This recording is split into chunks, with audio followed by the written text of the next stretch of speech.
So, Eric, tell me a little bit about what you do. I know you have a dance company, and it sounds like you have incredible stuff coming up. Yes, I've had a company based in New York City. It's a nonprofit contemporary dance company with an extensive outreach program. I started the company in 2006. It took a long time to get on our, to get up on and operating. I became a nonprofit dance company, a nonprofit arts organization. I think it was in 2009. So we were able to be eligible for a lot of city and state funding. So through support with grants and being a nonprofit, it opened a lot of doors to donors, and it's very different from a for-profit arts organization. A lot of the performing arts are nonprofit organizations, especially with dance.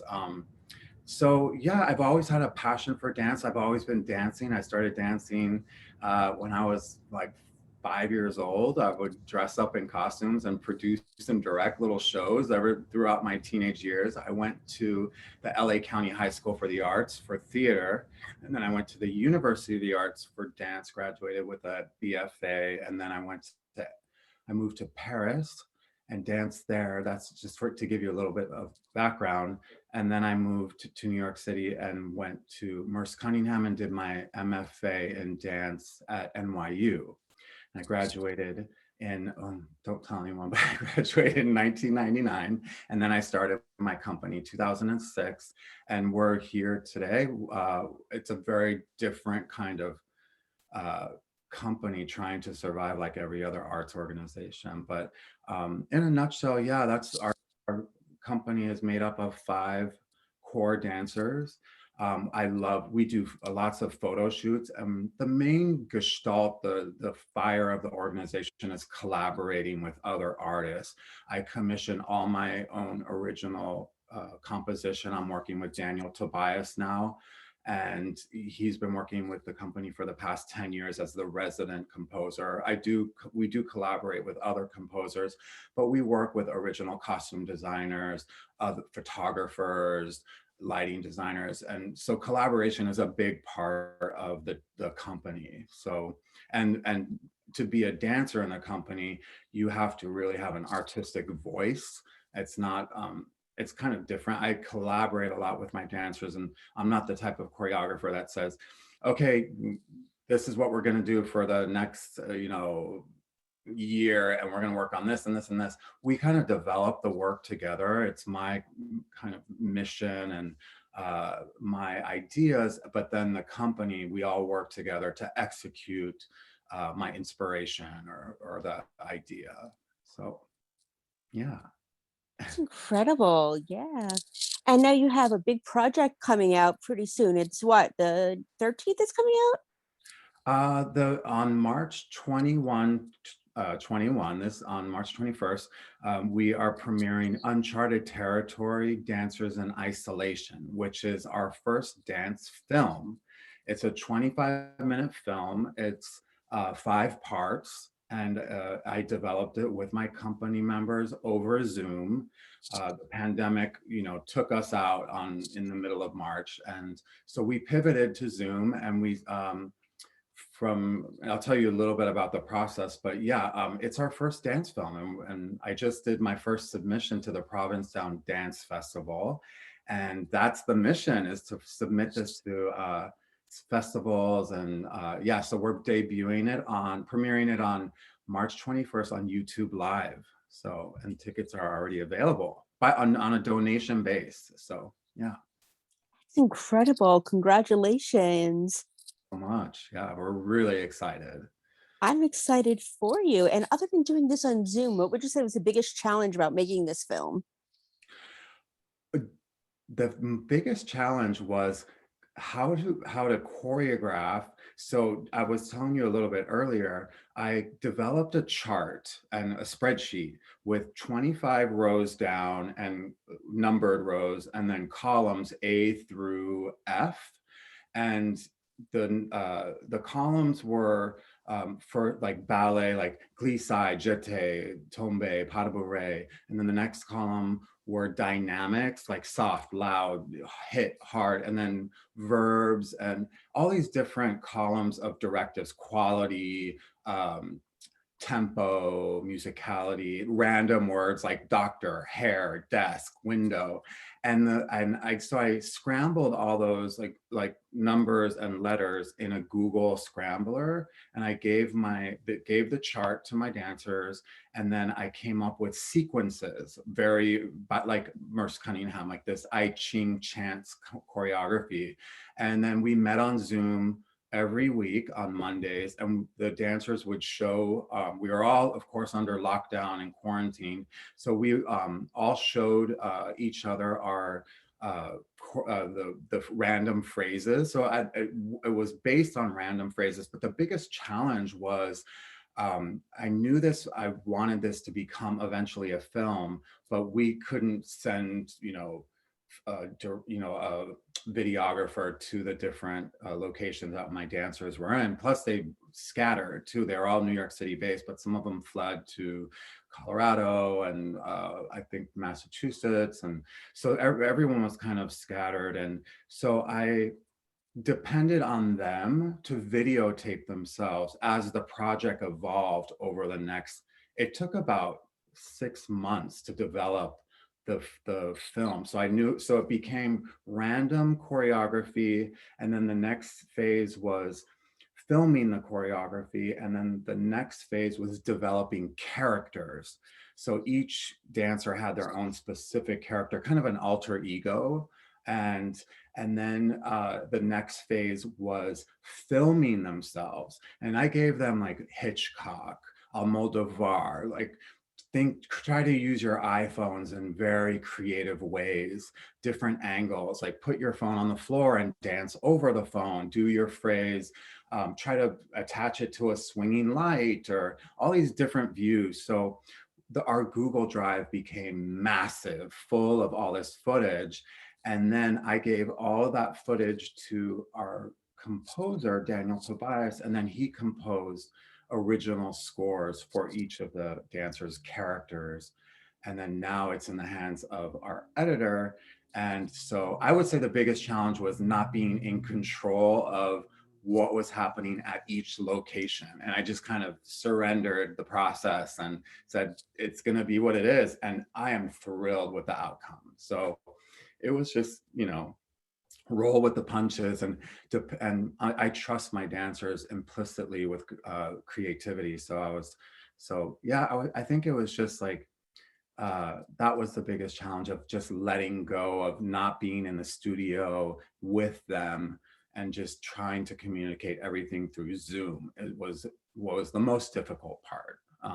And plus, space for them was an issue because they had to adapt their choreography to very small. A lot of them were in small spaces, and they were restricted to the confines of their bedroom, or a small living room. So that was the biggest challenge.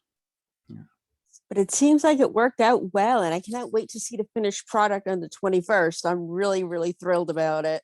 Yeah, it's very cool. Like it's five, like I said, it's five chapters, five very specific characters, and so each chapter, it's a dance film. So I didn't want to do of course, a feature length. So it's about 25 minutes, and in between the chapters, which is the character, all there is the title of the of it's a verb of how to describe what that character is. They're each of them are going through their own struggle of how they're dealing with the pandemic. Yeah, yeah, it's just developed into this epic project, and this is our first dance film. So it's very different than doing a piece of doing choreography on stage and then filming that. It doesn't really translate. Dance doesn't translate to video very well unless you have like $100,000 budget for video, like cameras everywhere. But this was very different. It was, you know I know a lot of dance companies did start doing their own dance films during the pandemic, but it's titled Uncharted Territory for a reason, because this is really uncharted territory for me and for us as a team.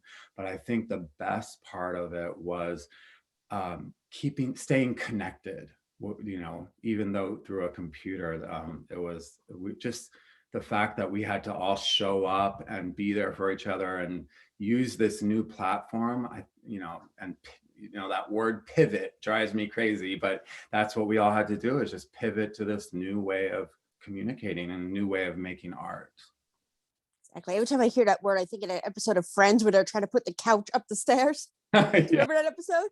Yes. Yeah. Showing my age here too. So, and other than the fact that you were able to get this film out there, what would you say was the most rewarding part about making the film?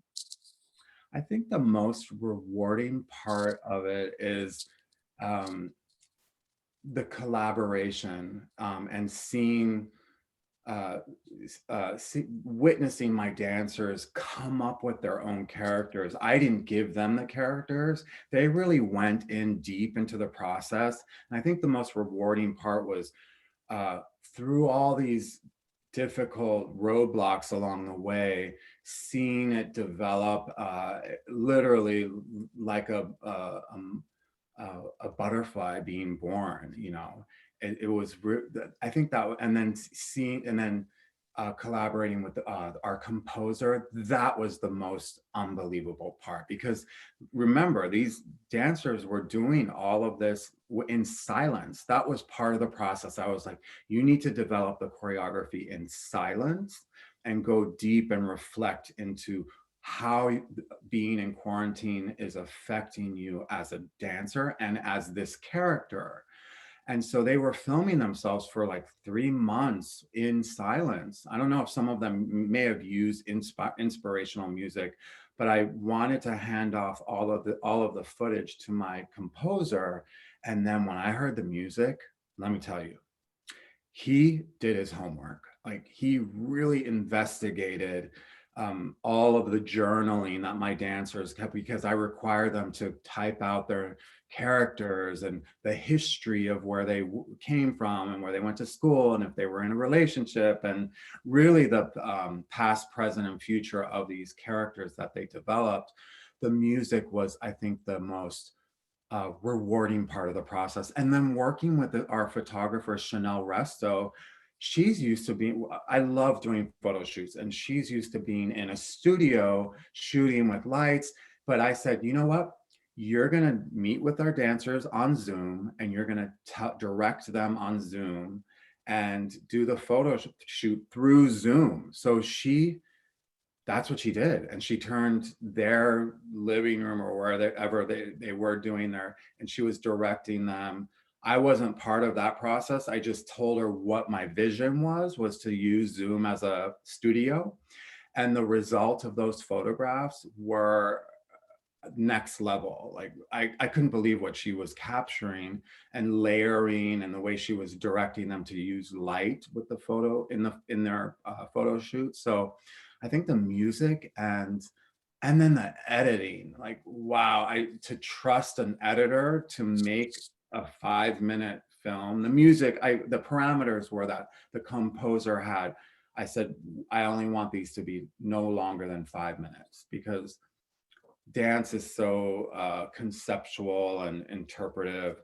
And I think the shorter the dance, the better, in a sense, just to get to the gestalt and the fire of what the narrative is we're trying to say.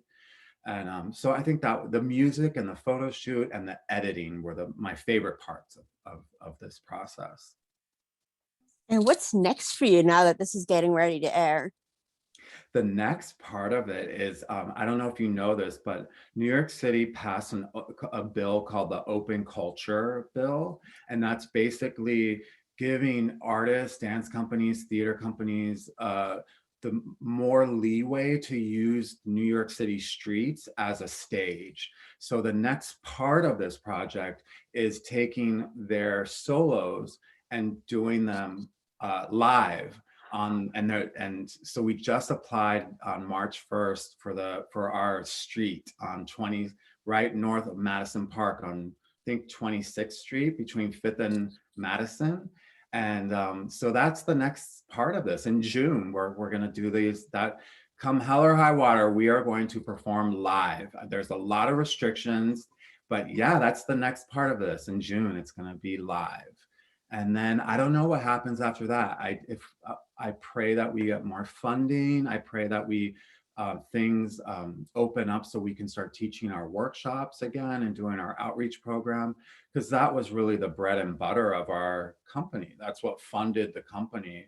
This what was the beauty of the company is that ETD outreach is a mission to bring dance to communities that don't have access to dance. So we really take, and I had a team of instructors. I think we had 12 instructors. We were teaching at, I think, 25 sites and doing, we did 1,000 workshops in 2019. And then and we were rolling in January and February. And then when March hit, 0 workshops. I mean, we tried to pivot to Zoom, but it just, so hopefully things loosen up a little bit in a safe way that we're able to bring dance, our outreach program, back to all of the different clients and the supportive housing sites that we were teaching in.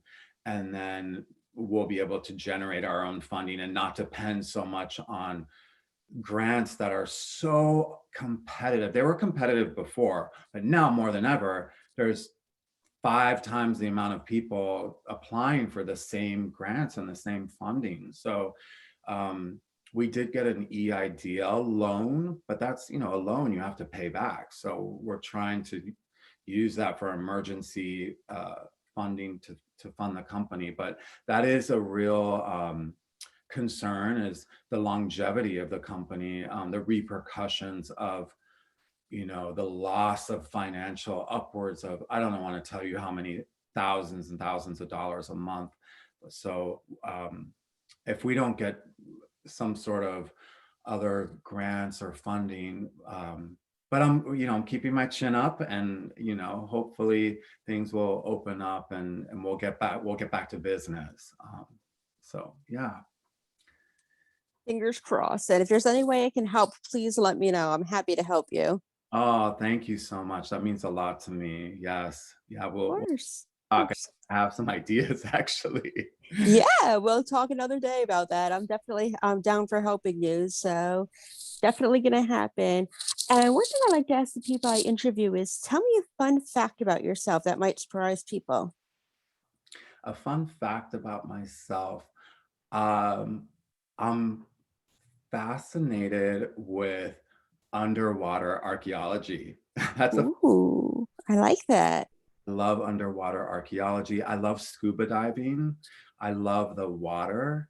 Um, and I want to give you a glimpse of where I am right now. Can you see where I'm at? Oh, gorgeous. Yeah. Gorgeous. I'm jealous. I'm so jealous because there's snow outside my window now. So, and it's all melted in that icky kind of. Yeah, we're the snow is all melted. We're up in Provincetown, and they're actually filming American Horror Story right I outside heard. Yeah. Pilgrim, and they've been going the last 2 nights until 3 o'clock in the morning. But it's really cool to see the production. But yeah, I love underwater archaeology. I love scuba diving. Um, and what else? I love cooking. And I love, of course, I love exploring um, UNESCO heritage sites around the world. I love traveling. Um, I love I love Southeast Asia a lot. So other fun facts. I have a lot of fun facts. I could go on and on about fun facts, but I think if I wasn't a dancer, or artistic director, I would have pursued working for like National Geographic or something as an underwater archaeologist. That world fascinates me. So, Maybe you could do underwater archaeology and mix it with your dance background. oh my gosh, that's a great idea. An underwater archaeological ballet or something. Yes, yes, you got to figure out a way to do this now. You got to make this happen. No, that's a great idea. Yeah, I've seen underwater before, but not on an archaeological site like underwater Atlantis or something. I don't know. Yeah. So you'll be the first. Yeah, yeah. I have a lot of really cool ideas when it comes to staging dance. I'd love to do a ballet.